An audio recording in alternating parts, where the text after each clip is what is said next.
హైదరాబాద్ బాగ్లింగంపల్లి సుందరయ్య విజ్ఞాన కేంద్రంలో యాదవ జేఏసీ ఆధ్వర్యంలో నిర్వహించిన యాదవ రాజకీయ సదస్సులో బీపీ మండల్ 44వ వర్ధంతిని ఘనంగా నిర్వహించారు. ఈ సందర్భంగా Yadava JAC state chairman doctor Dasari Ajay Kumar Yadav మాట్లాడుతూ కేంద్ర రాష్ట్ర ప్రభుత్వాలపై కీలక డిమాండ్లు చేశారు. బీపీ మండల్ సిఫార్సులను పూర్తిగా అమలు చేయాలని, ఆయనకు భారతరత్న ప్రకటించాలని, హైదరాబాద్ ట్యాంక్ బండ్ పై విగ్రహం ఏర్పాటు చేయాలని డిమాండ్ చేశారు.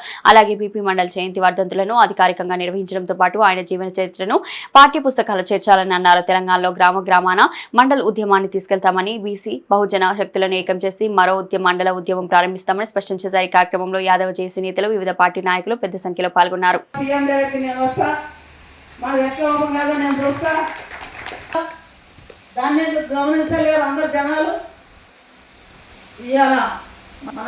వాస్తవానికి బీపీ మండల్ అనే వ్యక్తి చాలా మంది బీసీ సామాజిక వర్గానికి ఇప్పటికి కూడా తెలవడం లేదు. దానికి కారణాలు ఎన్నో ఉన్నాయి.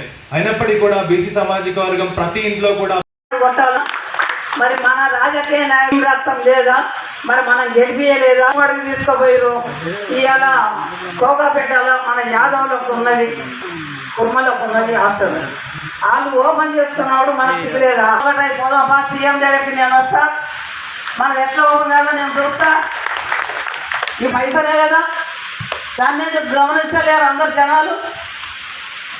ఇవాళ మన యాదవుల బిడ్డలను జల్లి చేయమని డాక్టర్ అయినప్పటికీ కూడా ఒక ఎమ్మెల్యే ఒక ఎంపీ అయితే తప్ప కానీ మన యొక్క సమస్యల పరిష్కారం మాత్రం జరగాయన్న. కాబట్టి మళ్ళొకసారి చెప్తున్నా, ఆ ముఖ్యమంత్రి సీట్ కూడా మన గురించి వెయిట్ చేస్తున్నా. ఆ ముఖ్యమంత్రి సీట్ కూడా మనలే కావాలనుకుంటుంది. కానీ మనం మాత్రం వెనక పోతున్నాం. 2029లో ఎవరికి డౌట్ ఉండాల్సిన అవసరం లేదన్నా. సీటు మాత్రం మనదే, ముఖ్యమంత్రిలో కూర్చునేది కూడా మనమే అని చెప్పేసి సగర్వంగా ఈ యొక్క సుందరయ్య విజ్ఞాన కేంద్రం నుంచి తెలియజేస్తున్నానన్నా. మీకు ఎవరికి కూడా డౌట్ ఉండాల్సిన అవసరం లేదు. ఎట్టి పరిస్థితుల్లో ఏ సమస్యలు ఉన్నా, ఏ ప్రాబ్లం ఉన్నా మాలాంటి సంప్రదించండి. డెఫినెట్ గా మనందరం కూడా కలిసికట్టుగా యుద్ధం చేద్దాం. ముఖ్య విషయం ఇంకోటి, మూడో విషయం నేను కంట్రోల్ చేస్తా అన్నా. ఇప్పుడున్న ప్రస్తుత కాంగ్రెస్ ప్రభుత్వంలో మన యొక్క యాదవ్ ఎమ్మెల్యేలు ఉన్నప్పటికీ కూడా, ఒక యాదవ్ ఎమ్మెల్సీ ఉన్నప్పటికీ కూడా, అయినప్పటికీ కూడా మినిస్టర్ పదవి ఇవ్వడానికి ఎందుకు ఎదుగుతున్నారు.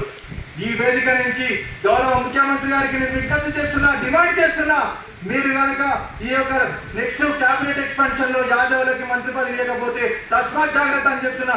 జిహెచ్ఎంసీ ఎన్నికల్లో మీరు ఎట్లా చూస్తారో బరాబర్ చూస్తామని చెప్పేసి తెలియజేస్తున్నాను.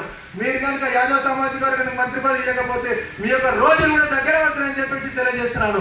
ఎందుకంటే మా సామాజిక వర్గం నెంబరు, మా సామాజిక వర్గం నెంబరు తెలంగాణ రాష్ట్రంలో చాలా అత్యధికమైనటువంటి సామాజిక వర్గం నెంబరు.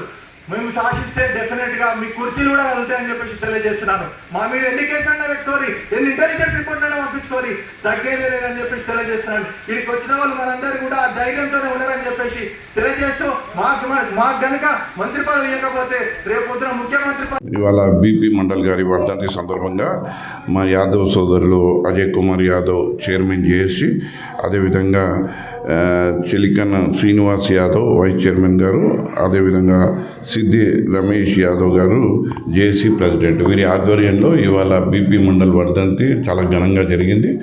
నిజంగా సంతోషం.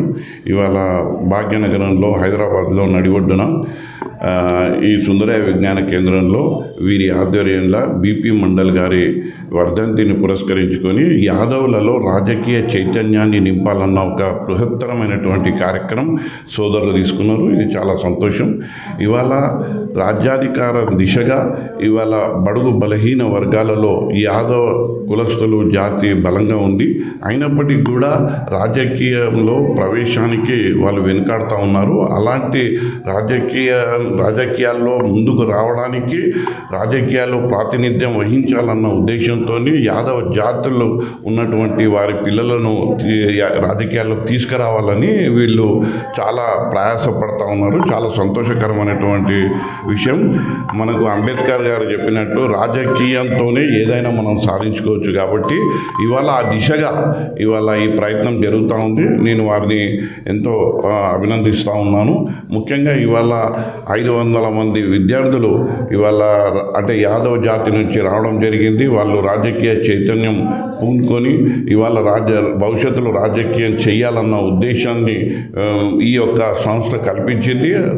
తదనుగుణంగా ఇవాళ యాదవ జాతి పిల్లలు కూడా ముందుకు వస్తూ ఉన్నారు రాజకీయంలోకి. సో నేను ఆ పిల్లలకు అందరికీ మంచి భవిష్యత్తు ఉండాలని, రాజకీయంలో మంచిగా రాణించాలని, యాదవ జాతిని భవిష్యత్తు ముందు తరాలకు అందించాలని, వారి యాదవ జాతిని మనం గొప్పగా చాటి చెప్పే విధంగా రాజకీయాలలో మీరు రాణించి మన యొక్క జాతి కొరకు, మన జాతి యొక్క గొప్పతనాన్ని చాటి చెప్పే విధంగా మీరందరూ ముందుకు రావాలని ఇవాళ అరంగేట్రం చేస్తున్నటువంటి రాజకీయంలో అరంగేట్రం చేస్తున్నటువంటి విద్యార్థులకు, యువకులకు అందరికీ నేను శుభాకాంక్షలు తెలియజేస్తూ ఉన్నాను. Thank you.